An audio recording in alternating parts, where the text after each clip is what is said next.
So now we're going to do problem number 10. And we're going to first factor this. Now remember, whenever there's two terms with a minus, these are pretty easy. These are what we call factoring by difference of two squares. So I do x and a 3 and a 3, one positive, one negative. And on the bottom of the fraction, called the denominator, here I'm going to make a factor x, and I want two numbers that multiply to 15 but add to 8.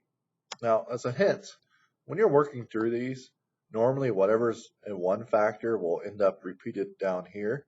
So I kind of know that I'm going to have the number 3 in one of these boxes.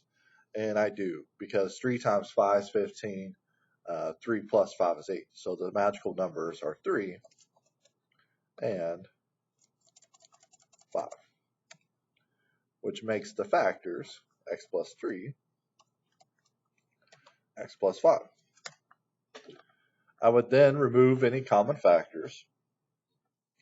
So I would recognize that those go away. And this would simplify into, and I really should put an equal sign there. I don't know why I always forget those. X minus 3 over x plus 5.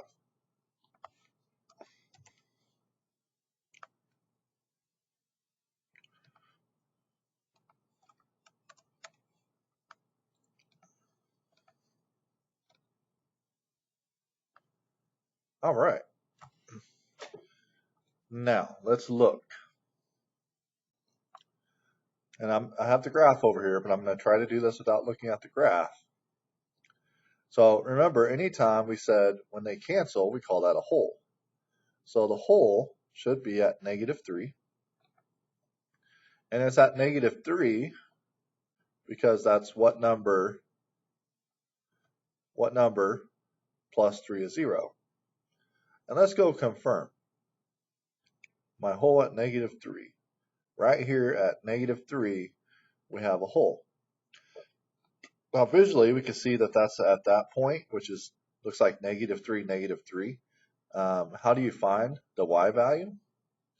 It's actually pretty simple. What you're going to do is you're going to plug in negative 3 in for x, negative 3 in for x. And so you would plug in negative 3, which is negative 3 minus 3. And then you would plug in negative 3 plus 5. And you would do the math.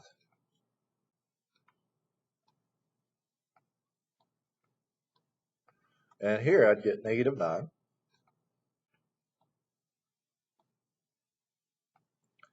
And then here I'd get 2.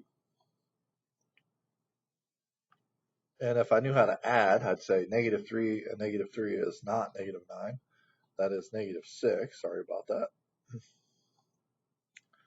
And negative 6 divided by 2 is negative 3. So when I plugged in 3 right there, I'm sorry, negative 3, it'll spit out the y value, which is also negative 3. So this is negative 3. Now for the vertical asymptote would come from this one. What number plus 5 is 0? That's negative 5. And so remember, vertical is up and down. Look here at negative 5, we have a vertical asymptote. It'll never cross this line on either side, neither branch will. Let's see, horizontal asymptote. Remember, to find horizontal asymptote, I look and I see that this degree is 2, this degree is 2. Whenever they are the same, I divide the coefficients. 1 divided by 1 is 1. So horizontal asymptote's at 1. And you can see by the graph that it is indeed at 1. Y equals 1. So the only part that we need to really work on is what is the x-intercept. And I can see by the graph that there is an x-intercept right there. It looks to be 3. How do I find that? I find that by, so I find that by taking this, and remember to be an x-intercept that means y is 0. So I set it equal to 0, that becomes 1. Cross multiply, 0 times anything is 0. 1 times anything is x minus 3. Take 1 times anything, you get whatever you started with. Add 3 to both sides, and I get 3 equals x. So I just found my x-intercept is at 3, which you can see is at 3, 0. And then finally, my y-intercept, which I can see by this graph, there's a y-intercept right here. Looks like negative 0.5 possibly, but let's see. To find the y-intercept, I plug 0 into the function. So I'm going to get rid of this stuff from before. And I'm going to get rid of that. So instead of plugging in negative, before we plugged in negative 3, now we're going to plug in 0. So we're going to be 0 minus 3 and 0 plus 5.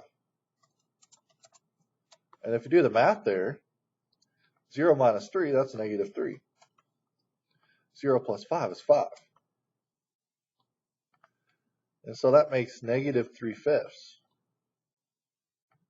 And remember, negative 3/5 is negative 0.6.